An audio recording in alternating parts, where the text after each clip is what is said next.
Welcome back, everybody, to the third Shadow Camp kind of unofficial podcast. Yeah. Once again, we'll introduce ourselves. I'm Emily. I play Keket, who is a cultist of the rat god, a big ritualist of shadow, generally up for shenanigans, cult shenanigans, and any sort of ritual you want to do, I'll be there. Excellent. Yeah. I'm Allison. I play Hejda Marzana. She is a lich, a diplomat, a politician, also very up for shenanigans of the talking, wheeling, dealing, and chicanery variety. And then today we have... Yeah, who's our guest? Hi, I'm Paris. I play Chessie Sunfair. I am a lich wizard, a formerly ghost, but newly lich, agent and manager for bards, wrestlers, and talent in the Drachenlands. I'm so excited. So, I mean, you give us the quick intro, but tell us about this character, this manager, and everything that you do. Absolutely. Yeah, this will be my third Drachenfest, and this character was a character I played in a D&D campaign like 5 years ago now. And Drac was my first big LARP, so I wasn't really sure what to do. So I was like, I'm going to play like one of my D&D characters. Honestly, not even the one I like the best. And who had this whole campaign and who had died and who had been trapped in space in the astral plane for 10,000 years. So Chessie came into Drac as sort of an undead ghost who had been like an insane ghost who had been alone in the astral plane in a void for 10,000 years. Spent my first year kind of diplomating with Allison, and this past year, a bunch of friends got together and did a ritual. Great, very unbranded ritual. To release Chessie from being trapped in this hellscape that she goes back to after Drac. So she's back, and she always wanted to be a lich in D&D. So it was one of the players, Devin, who is in Shadow, was like, what if Chessie was also a lich here? Yeah. And so now I'm back, and I'm an agent and manager for bards and talent. What? So you went from trapped in the astral plane to a lich to what, like, meandered you down the path of becoming a talent manager for this upcoming year? I thought about it and I'm like, what is truly evil? What really consumes souls? And is it not a talent manager? And I play closely with my good friend Kevin Palermo, who plays the bard Claudio Moxley, the bard of Death and Kindness. And I realized last year at Drac that I was already sort of I was doing a lot of promo for him because it's so much easier for, it's like playing to lift, right? But it's easier for a bard to have good cred if someone else is like, hey, the most talented bard in the Drachenlands is here. Yeah. And so I thought, what if I get his money as well? As you should. The ulterior motive is so funny. Viral. And so, yeah, I hear word on the street now is you're going to be repping Sunfair Stars as the talent agency, right? I'm bringing my Shadow Enterprise to camp. After last Drac, Chessie has spent the years in her world taking Claudio on a multiversal tour. And I'm coming back as a really, a reputable talent manager. But yeah, I'm happy to. I would love to represent people in game. I think it's so funny. Oh, I can't wait to see what happens with that. I think that's so funny. Yeah. So your schemes are like 100% diabolical. We've established this, but it's like, was that one of the reasons you first decided to join Shadow, or like what drove you to picking Shadow Camp in the first place? You know, I don't know. Me and I came with 4 people to Drock the first time, and I think that we kind of talked about the concepts we were thinking of, and it felt like it was the most like median fit for everybody. Like, Jesse in D&D world was a little bit of a charlatan and a thief. So it kind of makes sense, but we certainly considered our other camps, and then it was a little bit like, well, this seems cool. And then the vibes of Shadow are what kept us around. Yeah. I mean, why have you stayed? Because this is now going to be your 3rd year in the Drachenlands and in Shadow Camp. So the vibes, anything else? Everybody, you know, I think that Shadow has just such a like lovely, like outcast band together energy that I'm sure exists in the other camps as well. I haven't played in them, but we've made so many friends in Shadow, including y'all. So it just I'm very invested in Shadow Camp and victory. Yeah. Everybody needs to know. Yeah, it's very important. It's very important. So with the game itself, with being in Shadow Camp, like kind of with everything that you've had as an experienced player at this point, I think we could all call ourselves experienced players at this point. What's your favorite part about like the camp experience? This can be like actually camping or being in the camps itself, or like the game camp experience. It could be a lot of different things, but what's your favorite part about that? I think what I love about being in a camp as opposed to like the bazaar, which again, I haven't done it, so it's hard to say, but I love the collective energy that you get from like a bigger group of people, like working on a goal. Like obviously winning the game is a thing for fun within the game, but it's still like, I like having a thing to work towards. And I love like waking up in camp with everybody. I've camped in camp every single year. Like I like being around the people and like waking up and being in it. Nice. And being immersed. Yeah. Yeah. So, like for the most part, all 3 of us have stayed in camp. Last year, just due to the weather, I ended up moving my tent off site and went and stayed at an Airbnb. And I noticed a really big, like I felt for the first time, I felt really left out. Like I usually don't experience FOMO, but actually not being able to camp on site and stay on site each night, I was like, oh, like I kind of miss it. This is really like, it really was a big impact. It's funny how much it affects you. Like being in it and being able to like wake up with your buddies is a really nice feeling. Yeah. I think like I really like that level of immersion. Like I'm aiming to be in character as much as possible. Does that always happen? It certainly depends. But like I like just waking up and being in it. And my phone broke on the first day of Drock last year. So I was really just like in it. I really like completely disconnected from the real world. And it to me, that's real. Like I've been trying to work on having a more genre tent set up. And I really enjoy it, just feeling like part of it all the time. Oh yeah. You know, your phone breaking, I tell people when I tell them about LARPing that it's the most excellent vacation from your life. Like it's a vacation on all levels, and you turn off your phone and you're in this other world solving problems that are scripted and have answers and running around, but that you turn off, you have other things to worry about, and you just don't have that phone and that connection anymore. Like it really lets you get into character and into the camp. I think like even my first year at Drock, I did look, and my screen time was something like 5 minutes a day. Yeah. Which is like, you know, it's typically wild. Like 7 or 8 hours.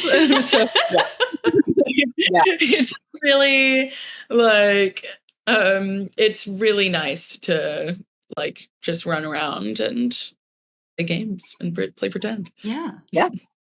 So do you have, I mean, there's lots of great moments at Drachenfest, but do you have a favorite, maybe more Shadow, like quirky Shadow moment or thing that Shadow's done that you were part of or got to watch? Okay, I have a few, so it's really hard to narrow it down. But the first thing that comes to mind is honestly last year on Saturday. So post final battle, where everybody's hanging around camp, and we're like about to maybe go up to Lobakro in the bazaar, and some folks from the Cult of a Thousand Ends run over, and they're like, "It's gnome night. Do you want to join the Cult of the Gnome?" And all of a sudden, there's like 15 felt gnome hats that they've made, and they're like that they've passed out to everybody. And Muck, who is played by Sean, is standing on the table, and we'd been doing this bit all week because Nosferatu had just come out. He like stands up on the table and is like, "You must bounce on it, crazy style. I can't irresistible dance," which is how his character just sounds anyway. And everybody started dancing. Peak. Yeah. It's an iconic moment. Yeah. And then of course, I mean, the ritual was just such that Friday last year, I think, was my favorite day I've had in game. Like, we went and sacrificed a defector from Shadow at Orc Camp. Everybody got together this ritual for me that I didn't know the specifics of. And Allison and I have played kind of closely in game for the last 2 years. So like becoming Lich sisters was really, like, I did cry real tears. Yeah. We actually hit a very emotional part of game, and then to bookend it with the dance on it crazy, like I cast an irresistible dance the following day. It was a very good variety of like very emotionally charged, intense moment in game to like fun, silly levity and everything in between. Even an hour after this intense moment, we're like doing a heist on Red. Yeah. So yes, the heist was good. Yeah, which was so sick. I just think that that's like what is so fun to me about. Just because you brought it up, the heist, 'cause some people are going to want to know. Can you just tell people what the very basics of what we did? 100%. Well, I mean, we went to, there was a lot of story happening, but we went down to heist Red's banner. Our banner back from Red? I don't remember if it was, I think it was Red's. I think it was Red's. And it was like quite late. So just to clarify for everyone watching, as it turns out, after 9, you aren't actually allowed to heist a banner this way. We had gone the go-ahead, but there had been miscommunication between the refs. So we didn't officially get their banner, but we sure as heck got their banner, and we got some fun in-game credit for it, even though we didn't get banner credit. But you tell what we did. I went down with the pretense of showing off the skeleton baby. Yes, baby Abyssa. Baby Abyssa to the Red avatar. And God, I will say that player names and character names get messed up in my mind, but someone hid in the bushes for like 20 minutes. There was hula hooping happening. Like, we just presented the ultimate distraction. This is also when I truly had just become a Lich, started being like, Claudio's here. And I'm like, Claudio, sing for them. And we got tenuous, like we couldn't get everybody out of the courtyard, and we kind of distracted and got everyone inside of Red Bar, and then the banner was stolen. Good. And the banner was walked out slowly by a banner carrier and not caught. I will say our spy masters did some good work assassinating some people on the way. to keep things quiet. But a really well coordinated, like, I didn't even see the banner get walked out, so I thought like I was just inside, you know, trying to get Claudio to play more songs. Yep. It was one of those crazy plans that should have gone horribly wrong and somehow worked. It was just a perfect bait and switch. Yeah. I think we were all like, we're going to die together tonight. I think that's how the best plans start, though, is you go in kind of anticipating that it could be a catastrophic failure, but at least it's going to be a fun catastrophic failure. And then sometimes it works. Yep. Like, it was a really fun example of like a bunch of people using a very different like skill set to accomplish this. Like, it wasn't just a crack team of, you know, stealthy people. It was also a craftsmanship of Abyssa and like all of the, like, just a bunch of gameplay stuff coming together. Yep.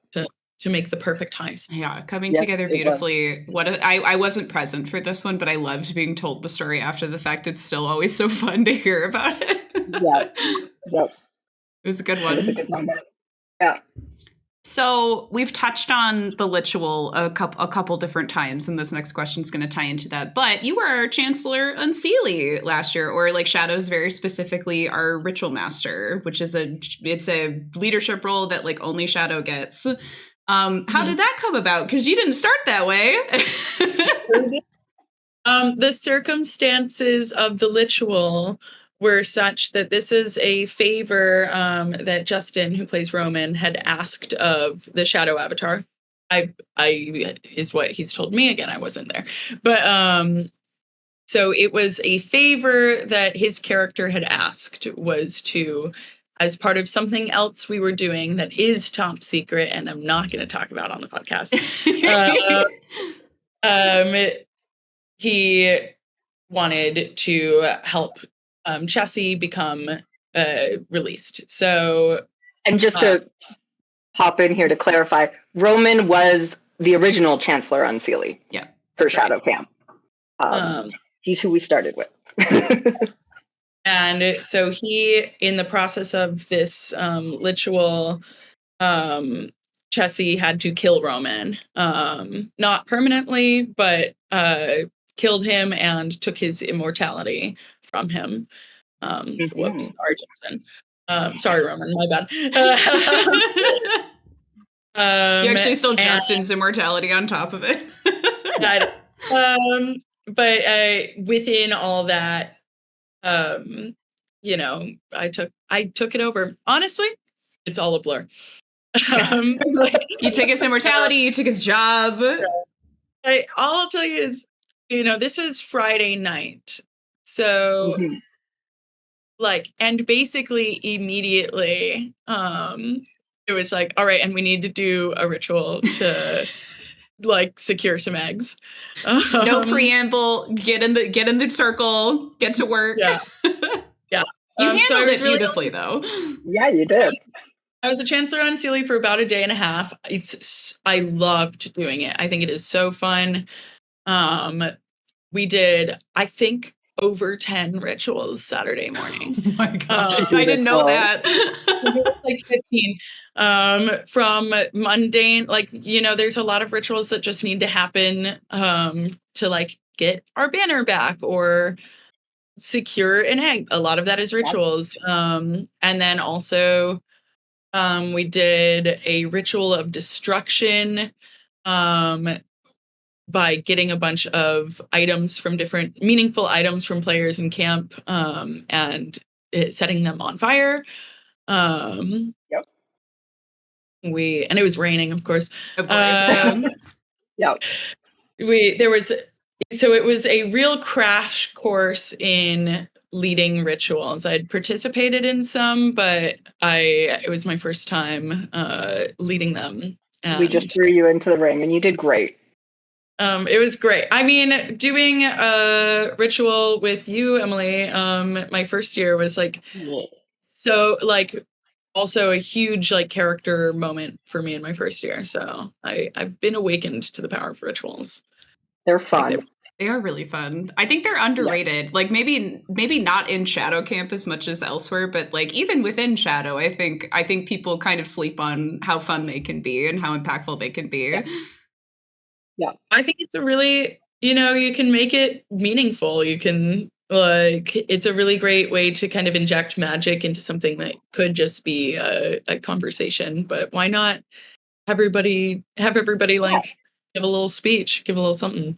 Yeah. And it can be kind of any level. I've done like a little ritual with just one other person where frankly we were laughing through most of it as we were scrying on something. Too grandiose, great ritual circle, you're all losing power and I'm focusing it all. And it can be so much variation there. Yeah, very choose your own adventure. The dumbest ritual we did last year was a ritual about death in Blue Camp, where we were like, a time-honored tradition when someone dies is to pour one out. So everybody's just trying to keep a straight face. Those are the best, though. Yep. Beautiful. Okay, well, let's finish this off then with we ask everyone a quirky question at the end. So you have had a lot of hats at Drachenfest. You've been a diplomat, you've been a ritual master, and you have, of course, been a manager, and that is where you're going. So with that manager hat now on, if you were the manager for the Shadow Avatar, what acts do you think you would be promoting, and how would you go about promoting it? Good question, and relevant, because I am going to try to do that. Oh my gosh, I'm so excited. I'm so excited. This is gonna be a real try. I'm open to representing any of the avatars. Oh my God, I hope you can get all of them. Like the Shadow Avatar, he's never won a game, so I think that I would be trying to get him brand deals, because, I think that's people are really sleeping on him. Talent,